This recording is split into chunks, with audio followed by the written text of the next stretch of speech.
예수님께서 광야에서 마귀에게 시험을 받으시고 그 시험을 하나님의 말씀으로 승리하심으로 메시아로서의 사명을 시작하게 되었습니다. 그런데 사실 앞에 있는 예수님의 침례와 광야의 시험 이후에 시작되는 예수님의 갈릴리 사역에는 약 1년이라는 시간의 간격이 있습니다. 저자인 마태가 이 복음서를 기록하면서 시간의 순서도 물론 있지만 그것보다는 주제에 더 많은 관심을 가지고 있었기 때문에 시간 순서에는 크게 그렇게 신경 쓰지 않고 기록을 합니다. 그러다 보니까 그다지 중요치 않다고 생각되는 부분은 생략을 하고 넘어가게 됩니다. 그래서 앞에 있는 11절부터 12절 그 사이에는 약 한 1년이라는 시간의 간격이 있어요. 근데 그런 측면에서 생각해 보면 마태가 이 복음서에서 제시하고 있는 예수님의 사역에 대해서 커다란 주제를 한 3가지 정도로 분류할 수 있습니다. 바로 첫 번째는 복음의 선포, 그리고 두 번째는 제자의 양육, 마지막으로는 돌봄과 치유의 사역입니다. 그 중에서 가장 먼저 시작되기도 하고 또 가장 중요하다고 말할 수 있는 것이 바로 이 복음의 선포예요. 복음이 선포되어야 제자를 양육할 수 있고 또 그 복음으로 돌봄과 치유도 가능해지기 때문입니다. 결국 복음의 선포는 가장 크기도 하고 또 중요한 예수님의 사역이었던 거죠. 오늘 우리가 함께 읽었던 말씀 속에서도 그렇습니다. 마태는 예수님의 사역을 기록하면서 그 처음을 바로 이 복음을 전파하는 것으로 시작합니다. 앞서 말씀드렸듯이 예수님께서는 광야에서 마귀의 시험을 이기시고 승리하신 이후에 1년쯤 되었을 때 예수님께서는 요한이 잡혔다는 소식을 들으셨습니다. 여기에 등장하고 있는 이 요한이 바로 요단강에서 침례를 주었던 그 침례 요한입니다. 그 요한이 잡힌 거예요. 그 이유에 대해서 지금 여기서는 기록하고 있지 않지만 14장에 가면은 그 사건에 대해서 설명을 하고 있는데요. 당시에 예루살렘을 다스렸던 헤롯이 그의 동생인 빌립의 아내 헤로디아와 결혼을 합니다. 자기 친동생의 아내와 결혼을 했다는 것은 참 있을 수 없는 일이죠. 그렇기 때문에 이 요한은 그 사실을 알고 헤롯에게 직접적으로 가서 비난을 합니다. 그 일은 하나님 앞에서 죄라고요. 그 일로 인해서 요한이 잡히게 되는 거고요. 그 소식을 들은 예수님께서 고향인 갈릴리로 물러가시는 거예요. 그 사건에 대해서 성경은 이렇게 이야기를 합니다. 우리 말씀을 다시 한번 읽어볼게요. 12절 13절 말씀 2절을 같이 읽겠습니다. 시작. 예수께서 요한이 잡히셨음을 들으시고 갈릴리로 물러가셨다가 나사렛을 떠나 스불론과 납달리 지경 해변에 있는 가버나움에 가서 사시니. 아멘. 여기에서 우리 성경은 우리에게 오해를 불러일으킬 수 있는 2가지 표현을 만나게 됩니다. 첫 번째로 12절의 마지막에 물러가셨다라는 표현이 그렇습니다. 이 표현이 마치 예수님께서 어떤 물리적인 혹은 정신적인 문제로 인해서 계획된 일을 포기하신 것과 같은 것처럼 받아들여져요. 그런데 여러분, 예수님께서는 위협이나 또는 침례 요한의 붙잡힘으로 인해서 두려움 때문에 물러가신 게 아니에요. 12절에 기록되어 있는 이 들으시고라는 번역되어 있는 헬라어 단어는 단순하게 어떤 사건에 대해서 들었던 때가 있다는 것을 의미합니다. 다시 말해서 예수님께서 침례 요한의 붙잡힘을 들으시고 그 사건 이후로 갈릴리로 가신 것이 아니라 그것이 단순히 시간의 기준이 된다는 말이에요.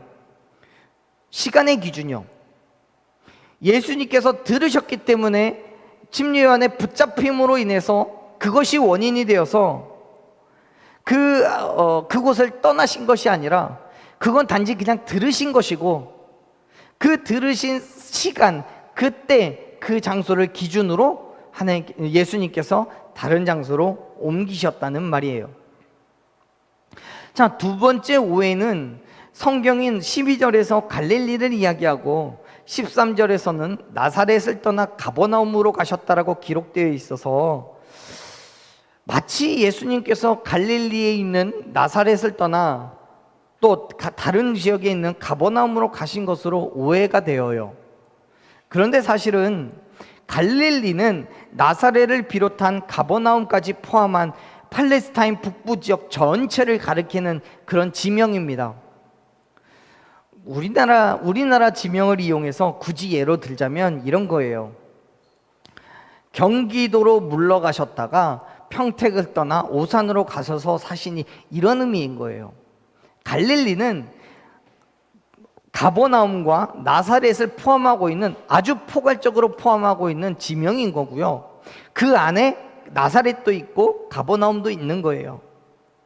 결국 말하자면 13절은 12절에 대한 부연 설명에 가깝습니다. 자, 정리해서 이야기하자면 예수님께서 침례의 요한이 붙잡혔던 그때에 갈릴리 지역의 나사렛이시다가 가버나움 쪽으로 옮기셨다는 거예요. 사실 이 가버나움은 성경에 자주 등장하는 지역은 아닙니다. 그런데 갈릴리 바다의 북서쪽 해안에 자리 잡고 있어서 어업이 번창한 상업 도시였습니다. 동시에 생선을 유통하기 위한 도로가 매우 잘 발달되어 있었기 때문에 예수님의 입장에서, 복음을 전파하셔야 되는 예수님의 입장에서는 좀 적합한 도시였던 거죠.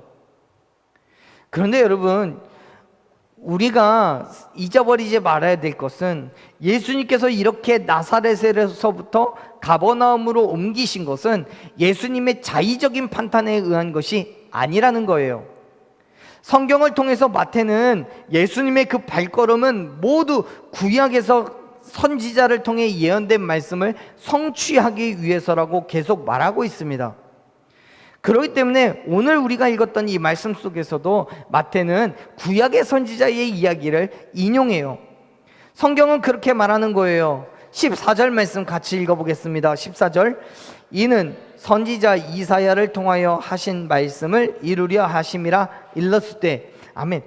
성경은, 마태는 지금 예수님께서 가버나움으로 가신 그 사건이 성경에서 말하고 있는 즉 구약 성경 이사야서에서 언급하고 있는 그 이사야 선지자의 예언을 이루기 위한 것이라고 설명을 합니다.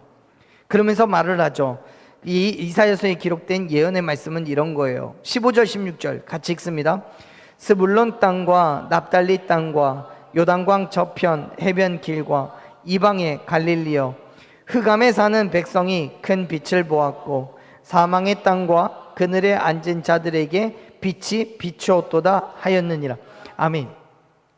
사실 이 말씀은 이사야서 9장 1절 2절의 말씀을 인용한 건데요, 두 말씀에는 약간의 차이가 있습니다. 그것이 말씀을 왜곡한 거라고는 볼 수는 없습니다. 이런 거예요.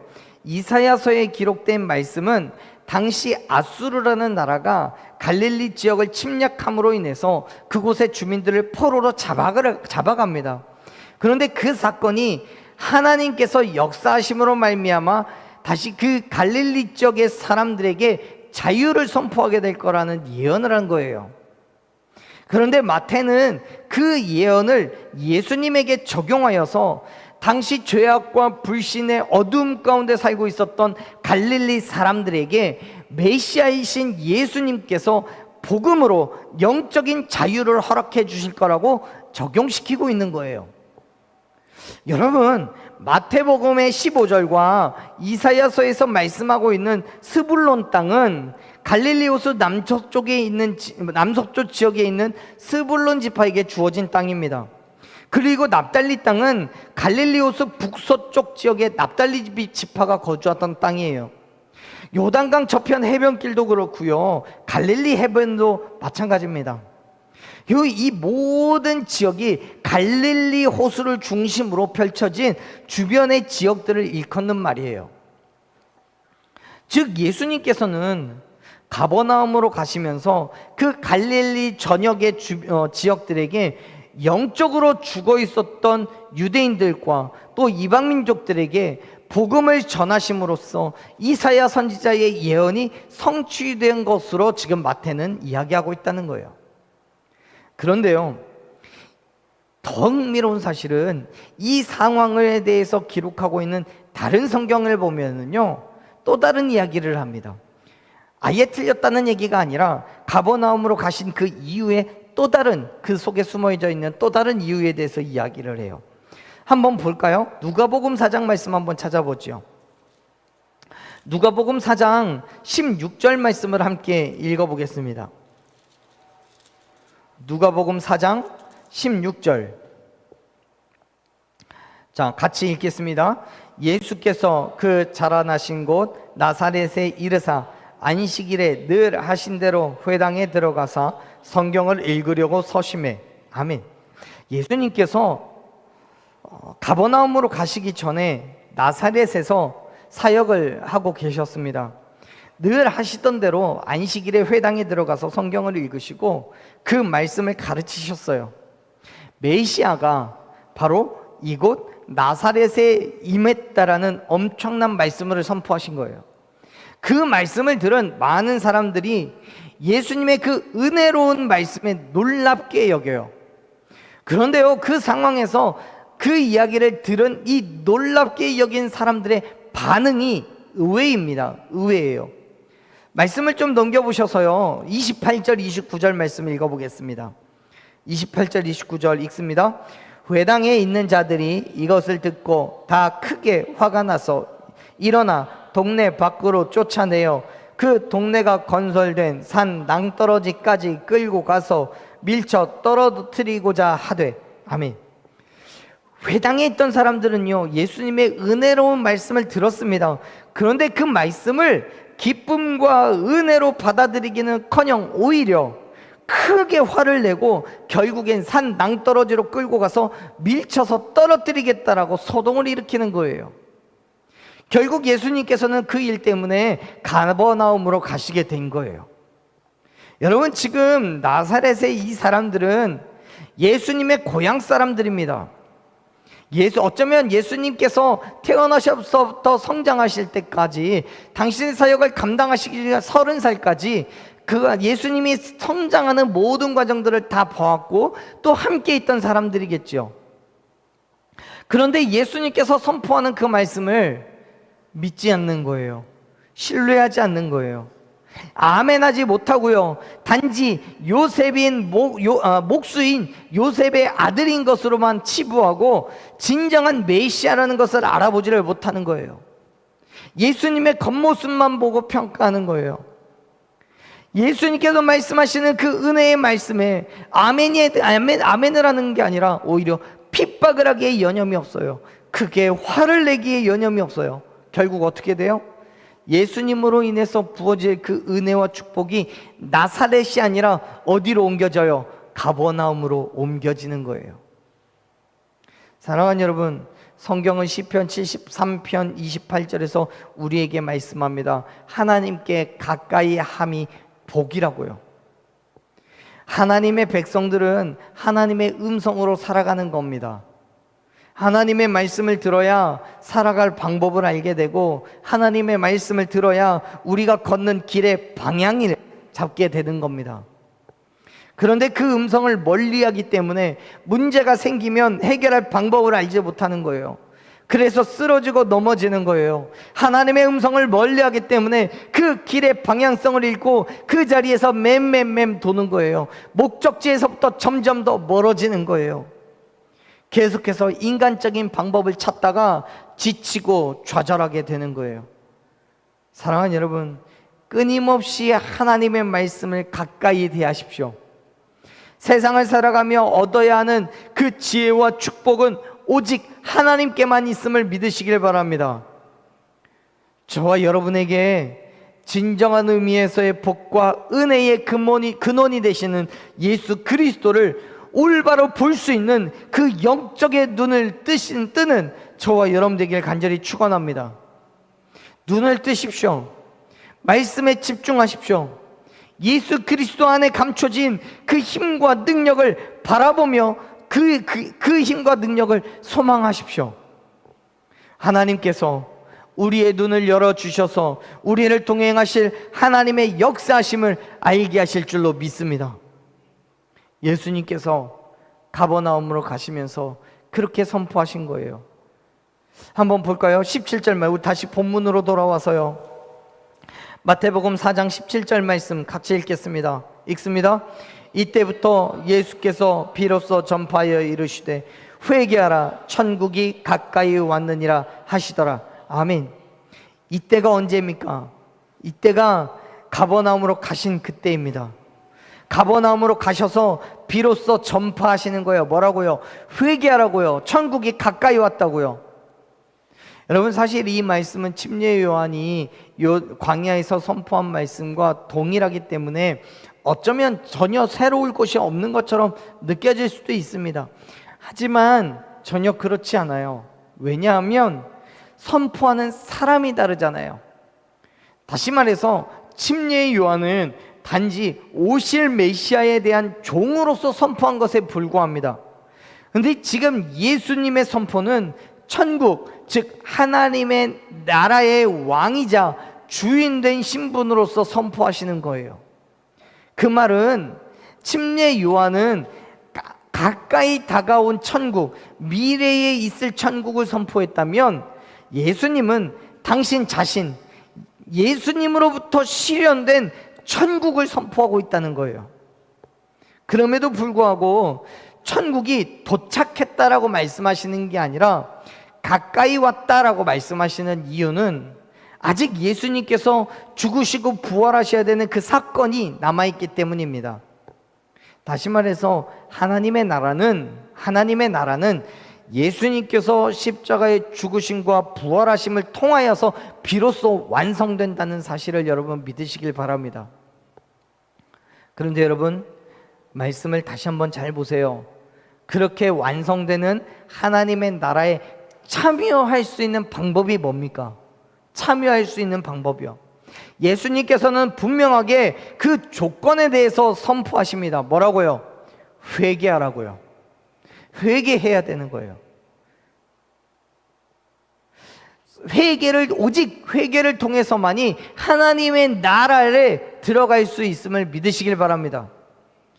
그런데 중요한 것은 이 말씀을 듣는 사람이 누구냐는 거예요. 이 말씀을 듣는 사람, 지금 이 상황 속에서 이 순간 이 말씀을 듣는 사람들이 누구냐는 거예요. 여러분, 예수님이 계신 곳이 어디입니까? 갈릴리 지역의 가버나움이에요. 갈릴리 지역 사람들은요, 대부분 유대인이었지만 상당수의 이방인들도 섞여 있었습니다. 문제는 그들이 예루살렘에 있는 유대인들로부터 비난과 조롱을 받았던 사람들이라는 거예요. 왜냐하면 당시의 유대인들은 이방인들을 개와 같이 불결한 존재, 가까이 할 수 없는 존재로 받아들였습니다. 그들은 하나님의 백성이 아니기 때문에 천국의 소망을 가질 수 없었어요. 물론 그러한 이방인들과 교제하는 유대인들도 마찬가지 취급을 받았어요. 그렇게 천대받는 갈릴리 사람들에게 예수님께서 먼저 찾아가 주셔서 그들에게 말씀하시는 거예요. 뭐라고요? 회개하라고요. 천국이 가까이 왔다고요. 그 회개하면 그 가까이 다가온 천국에 들어갈 수 있다는 거예요. 여러분, 아무리 멋있고 화려한 궁전이 있어도요, 내가 들어갈 수 없다면 그림의 떡인 거예요. 돈이 많고 명예가 있어도 결코 들어갈 수 없는 곳이라면 애당초 들어갈 노력을 하지 않을 거예요. 이방인들에게 있어서 유대인들의 천국이 그런 곳이에요. 그들이 아무리 선한 삶을 살아간다고 할지라도 혈통적으로 유대인이 아니기 때문에, 이방인이기 때문에 하나님의 나라는 그들에게 주어진 나라가 아니에요. 그거 하나만으로도 유대인들로부터 이 멸시와 천대를 받았어요. 그러한 사람들이 갈릴리 사람들이었던 거예요. 그런데 그들에게 지금 예수님이 뭘 요구하세요? 회개하라고 요구하세요. 왜요? 천국이 가까이 왔기 때문에요. 천국하고는 아무런 상관이 없는 사람들에게 가까이 왔다라고 말한들 무슨 의미가 있겠습니까? 그런데 예수님께서는 갈릴리 지역 사람들에게 분명하게 말씀하시는 거예요. 천국이 가까이 왔으니까 회개하라고요. 왜요? 회개하기만 하면 천국이 그들의 것이 될 것이기 때문입니다. 결코 넘볼 수 없었던 화려한 궁전에 초대를 하시면서 그 초대장이 바로 회개라는 거예요. 다른 어떤 것, 돈이나 명예나 권력과도 같은 것들이 아니라 회개하라고만 말씀하시는 거예요. 사랑하는 여러분, 예수님께서는 예루살렘의 학식과 명망이 높은 종교 지도자들, 또 정치 권력자들을 먼저 찾아가시지 않으셨습니다. 오히려 가장 소외받고 버림받은 사람들, 멸시와 천대받은 사람들을 향해 회개를 요청하며 천국 잔치로 초대하고 계심을 믿으시길 바랍니다. 그리고 예수 그리스도께서 오늘 저와 여러분에게도 동일한 말씀을 하시는 거예요. 회개하라고요. 그래야 천국에 들어갈 수 있다고요. 왜요? 우리의 마음이 가난하기 때문에요. 우리가 소외받고 버림받은 사람들이기 때문에요. 육체적으로는 괜찮을지는 모르겠지만 우리의 마음으로는 아프고 우리의 영은 병들어 있기 때문에요. 예수님께서 마태복음 5장에서 뭐라고 얘기하십니까? 심령이 가난한 자에게 복이 있다고 말씀하세요. 천국이 그들의 것이라고 말씀하셨어요. 가난하고 낮고 천한 우리에게 예수님께서 찾아오셔서 회개할 것을 요청하시는 거예요. 사랑하는 여러분, 회개하십시오. 회개는 그리스도인이 평생을 통해 이루어가야 할 성화의 과정입니다. 우리가 예수를 믿기로 결단했다고 해서, 교회에 왔다고 해서 회개하지 않아도 되는 게 아닙니다. 우리는 끊임없이 내 삶을 반추해가며 회개하고 하나님 앞에 용서를 구해야 될 죄인임을 믿으시길 바랍니다. 날마다 예수 그리스도 앞에 겸손하게 낮아짐으로써 내 삶을 내어놓고 도우심을 구해야 되는 그 과정이 우리에게는 매일같이 있어야 되는 거예요. 예수 그리스도의 보혈로 정결함을 입고 거룩한 하나님과 같이 거룩한 백성이 되어져가는 그 과정이 바로 그 회개의 과정이라는 거예요. 그러한 진정한 의미에서의 회개를 통해서만이 하나님의 나라에 들어갈 수 있음을 여러분 믿으시길 바랍니다. 겸손하게 낮아짐으로 나의 모든 죄와 연약함을 주님 앞에 내어놓고 예수 그리스도의 복음을 받아들이십시오. 그렇게 저와 여러분이 하나님의 백성으로 하나님의 나라에 들어갈 수 있음을 믿으시길 바랍니다. 그리고 예수님께서 그러셨던 것처럼 연약한 자, 소외되고 멸시받은 이웃들에게 예수 그리스도의 복음을 선포하십시오. 하나님의 나라는 우리들만의 것이 아닙니다. 예수님께서 예루살렘이 아니라 갈릴리 지역에 소외받고 멸시받은 유대인들, 이방인들에게 복음을 전파하신 것처럼 오늘 저와 여러분을 통해서 회개하는 자들에게 천국을 허락하신 하나님의 사랑이 전파되어야 되는 거예요. 그것이 예수님께서 승천하시면서 제자들에게 명령하신 것, 즉 성령이 너희에게 임하시면 너희가 권능을 받고 예루살렘과 온 유대와 사마리아와 땅 끝까지 이르러 내 증인이 되라고 말씀하신 그 명령을 지켜 행하는 것임을 믿으시길 바랍니다. 그렇기 때문에 사랑하는 여러분, 내가 먼저 하나님 앞에 겸손하게 무릎 꿇고 회개하십시오. 그리고 그렇게 해서 하나님의 백성이 되었다면 이제는 세상으로 나아가십시오. 특별히 연약한 자, 소외되고 어려움을 겪는 이웃을 향해서 먼저 나아가십시오. 그리고 예수 그리스도의 복음을 선포하고 천국을 전파하는 저와 여러분이 되기를 간절히 축원합니다. 여러분, 우리는요 여전히 죄인입니다. 그래서 하나님의 도우심을 구해야 됩니다. 나는 할 수 있는 게 없어요. 예수님께서 갈릴리 지역으로 가시며 그 어려운 사람들, 멸시받고 조롱받는 사람들을 위해 회개하고 천국에 가까워왔다고 전파했던 것처럼 오늘 저와 여러분 또한 온 땅 가운데 나아가 멸시받고 조롱받는 이들에게 회개하라고, 천국이 가까이 왔다고, 예수 그리스도의 임재가 멀리 남지 않았다라고 그렇게 선포할 수 있는 저와 여러분 되기를 소망합니다. 오늘 이 시간 저와 여러분의 삶을 통하여서 다시 한번 하나님의 은혜가 임하고 하나님의 역사하심을 경험하게 될 줄로 믿습니다. 날마다 주님 앞에 믿음으로 나아가며 겸손하게 하나님의 도우심을 구하십시오. 성령 하나님의 역사하심 가운데 우리의 삶을 내어놓을 때 다시 한번 크고 놀라우신 은혜를 부어주실 줄로 믿습니다. 우리 이 시간 그러한 믿음으로 주님 앞에 기도하며 나아가